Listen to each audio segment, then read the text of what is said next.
The first sign isn't an explosion. It's your phone vibrating on the kitchen counter, not ringing. Not screaming, just one short, polite vibration, like a reminder you forgot to buy milk.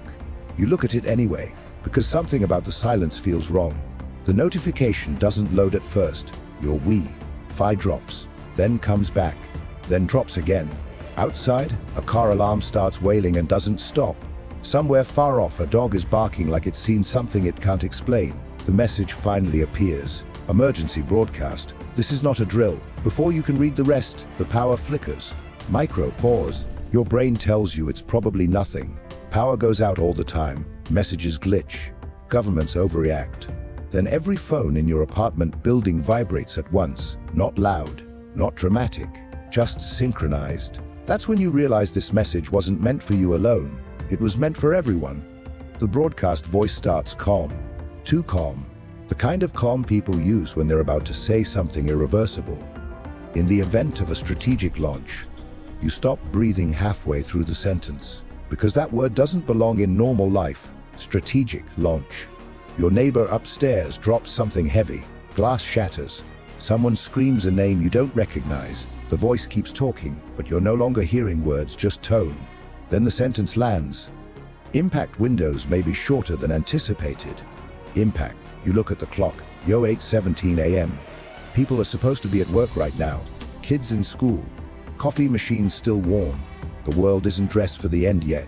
Your phone screen changes again. A countdown appears, no explanation, just numbers. Ododri Nititi 43. 18 minutes. You don't know what the countdown is for. You don't want to know. But your body already does. Your hands start shaking before your thoughts catch up. You think about your mother, not where she is, but whether she's near a window. You think about the fridge being half full. You think about shoes. Why shoes suddenly feel important, you don't know.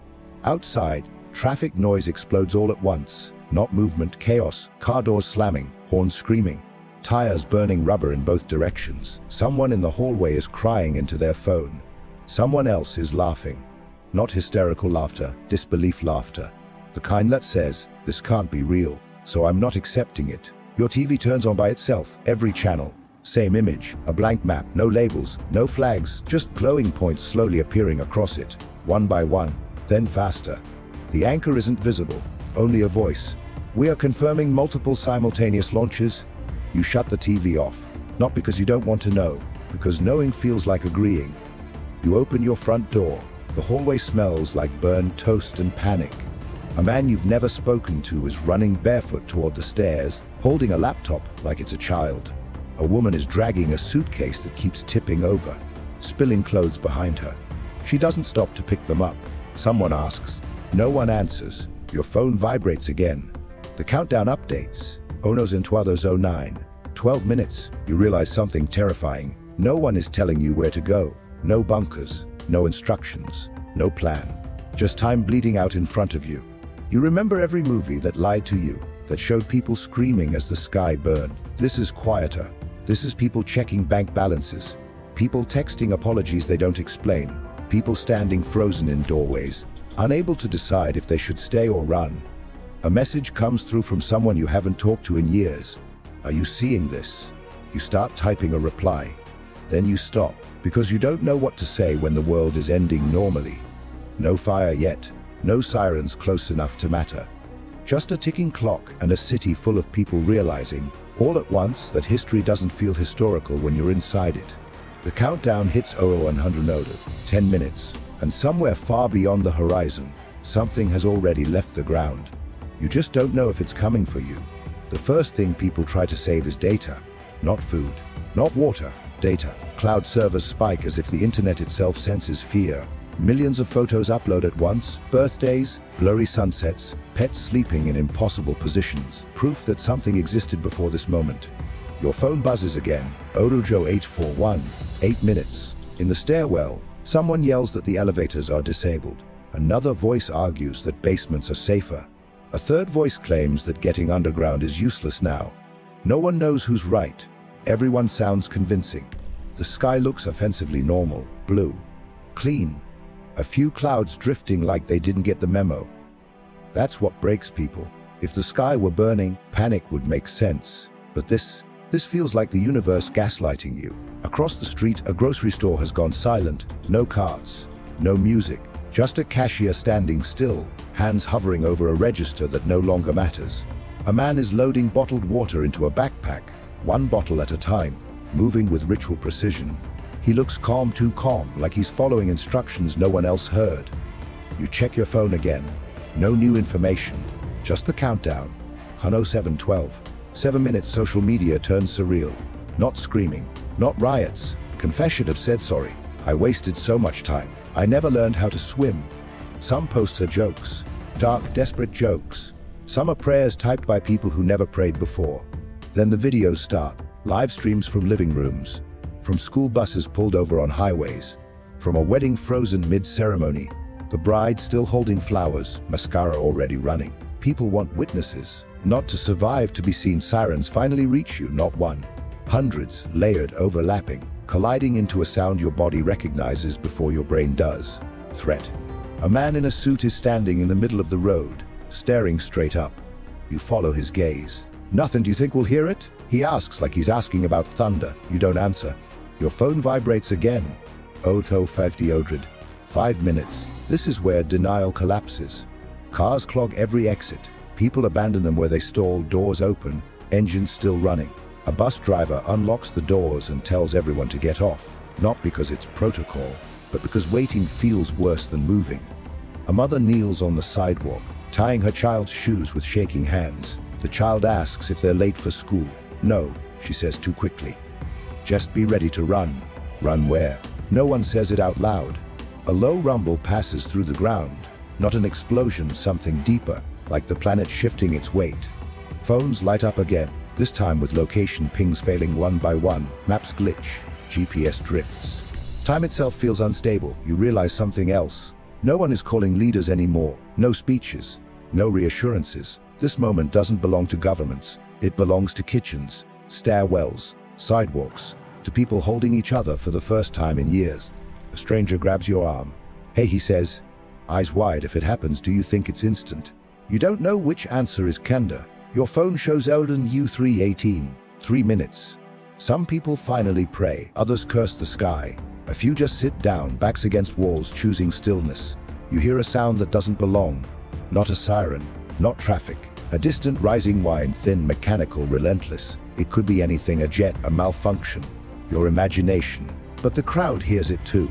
Everyone looks up at once. Still nothing visible. Your screen flashes red for the first time. Final alert. No instructions follow. Just a single line. Brace. 2 minutes. Your heart is no longer racing. It's heavy. Slow, like it knows running is irrelevant now.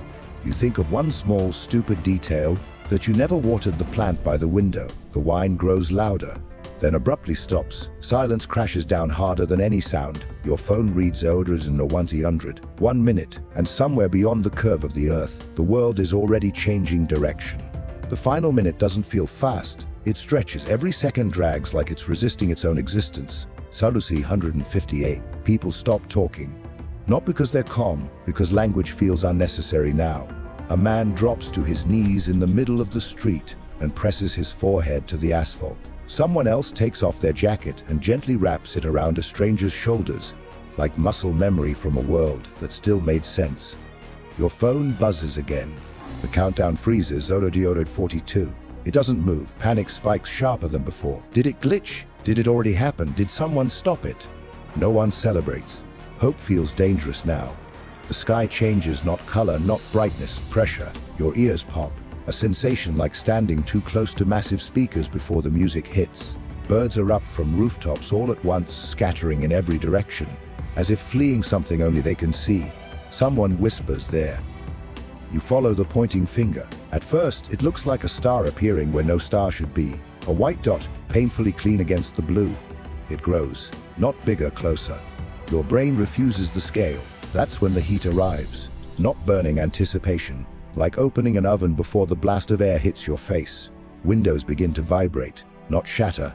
Yet, your phone comes back to life. The countdown jumps. 10 seconds. Someone screams. Someone laughs. Someone says your name. You don't know how they know it. The white point fractures into layers, like light folding in on itself. Shadows snap into impossible directions. Your instincts finally catch up. You turn away. You drop. You cover your head. The world holds its breath. Odors hours no 03. The sound arrives first. Not a boom. A pressure wave that punches the air flat. Your chest compresses like it's being hugged by the skies. 0002. Then the light. Even through closed eyes, it's blinding. Not bright absolute. For a fraction of a second, every bone in your body casts a shadow through your skin. 001. Then, nothing. No pain, no impact. Just silence so complete it feels artificial. You open your eyes. You're still there. The street still exists. Buildings stand. Cars remain. People are frozen in the positions they braced in, slowly realizing they're not dead. A sound returns, crackling like distant thunder wrapped in static. Far away, the horizon is wrong. A vertical column rises where no structure should be. Not smoke, geometry. A shape too large to process climbing upward, dragging the sky with it. Someone whispers, "Oh no." Your phone vibrates weakly, screen cracked. No countdown, just text. Secondary impacts confirmed. The ground begins to shake now, not violently, but persistently. A reminder, not a warning. You understand something chilling. That wasn't the moment. That was just the closest one. Around you, people begin moving again, not screaming, planning, grabbing bags, checking on strangers, looking south, then east, then anywhere but the horizon. Because now everyone knows the truth. This wasn't about one place. It was about everywhere. And whatever just happened was only the beginning. The shockwave doesn't chase you. It follows. Not like an explosion, like a decision already made. Windows finally give up. They don't shatter all at once. They pop in waves, floor by floor, 1,000 tiny failures rippling through the city. People start moving with purpose now. Not panic, survival math. Basements fill first, parking garages, subway entrances that no one has used in years suddenly become valuable real estate. You run with a group you didn't choose. A teacher, a delivery driver, an elderly man who keeps apologizing for slowing everyone down. Your phone has no signal, but it keeps lighting up anyway. Phantom vibrations like muscle memory. Someone shouts that another flash just hit the coast. Someone else says the power grid is collapsing state by state. Nobody knows what's rumor and what's already obsolete. The ground trembles again, stronger this time. Not enough to knock you down, enough to remind you that distance is temporary. Inside the garage, the air smells like oil and fear. Dozens of people pack themselves between concrete pillars, staring at their phones like the screens might blink and say, "Just kidding."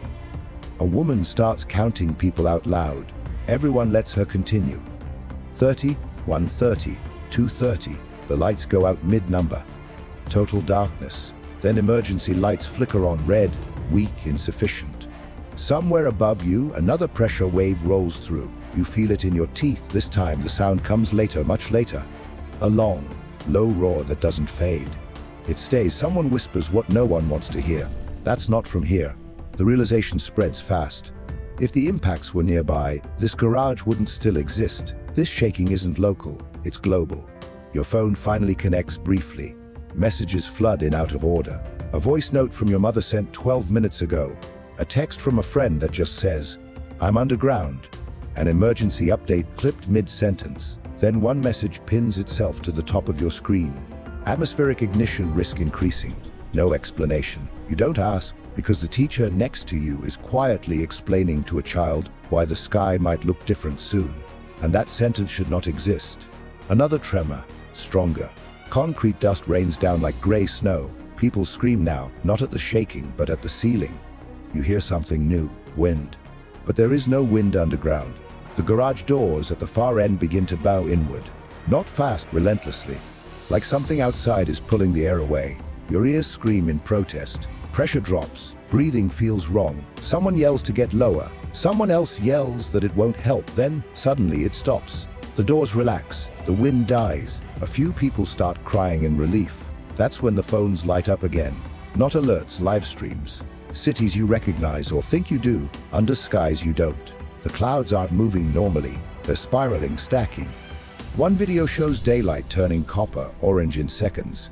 Another shows nighttime glowing faintly, like the stars have moved closer. Someone scrolls too far and drops their phone.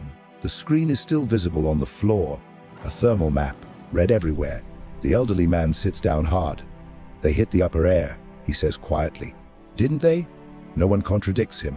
Because outside the rumble has changed pitch. It's higher now, sharper, like the planet itself is under strain. Your phone buzzes one last time. A system-wide message stripped of comfort. This event is ongoing. Ongoing, not ending, not contained. Ongoing. You realize then that survival isn't about the next hour. It's about the next version of the world. And no one knows what that version looks like. Above you, something enormous tears through the atmosphere again, unseen, but undeniable. The concrete groans, the emergency lights flicker, and for the first time since the countdown began, a new fear replaces the old one. What if the worst part is what comes after the blasts? The world doesn't end loudly anymore. It ends unevenly. Hours pass, maybe more. Time breaks when the sky won't settle. People stop checking the hour and start checking each other. The garage smells different now, not panic, but human. Sweat, dust, something metallic in the air that no one wants to name. Phones work in flashes, seconds of signal, minutes of nothing. When updates arrive, they contradict each other. Some regions are gone, some are untouched, some are worse off because nothing hit them yet. That's when the truth sinks in. This war isn't trying to destroy everything at once. It's reshaping it. Outside, the sky cycles through colors that don't belong to weather. Ash drifts sideways. The sun appears dull, filtered, like it's embarrassed to be seen. People emerge cautiously. The city above ground looks intact and wrong. Traffic lights blink nonsense patterns. Glass covers sidewalks like ice after a storm. Buildings stand, but their shadows stretch in impossible directions. You hear birds again. Only a few, only briefly. Someone checks a radio from a car trunk. Static. Then a voice. Supply corridors compromised. Civilian movement discouraged. This may be the new baseline. Baseline. That word lands harder than any explosion. A baseline means permanence. You walk past a cafe where people are sitting exactly where they were hours ago. Cold coffee. Phones dead. No conversation. Shock doesn't look like screaming. It looks like stillness that lasts too long. A man stands in the middle of the street, holding a sign he ripped from a store. It reads Dios anan kramach todo. No one answers. Then something subtle happens. The air feels heavier. Breathing takes effort. Someone points upward. High above, a thin haze spreads, not clouds, not smoke, a veil. The radio crackles again.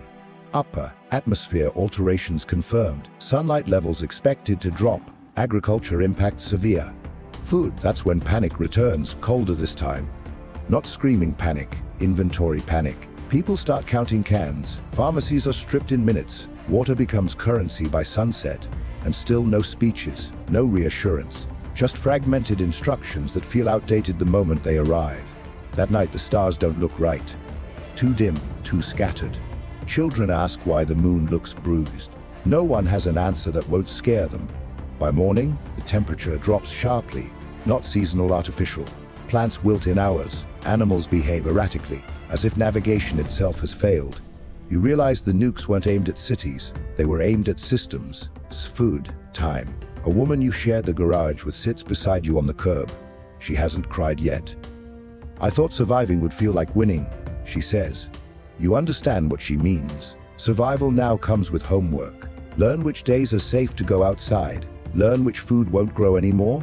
Learn how far help actually is, if it exists at all. Another update finally arrives, longer than the rest. Not dramatic, just honest. This conflict has no clear endpoint. No endpoint. That means birthdays may still happen. Schools might reopen. But under a sky that never fully heals. Weeks from now, historians will argue about who started it. Years from now, documentaries will explain how it unfolded. But right now, none of that matters. What matters is what normal people are doing. They're sharing food with strangers. They're writing names on paper in case phones never work again. They're standing in lines that didn't exist yesterday, for futures that no longer look familiar. They're adapting, because the most terrifying truth of all isn't the blast, it's this. The world didn't end, it changed. And everyone who lived through the launch now has to live through what comes next.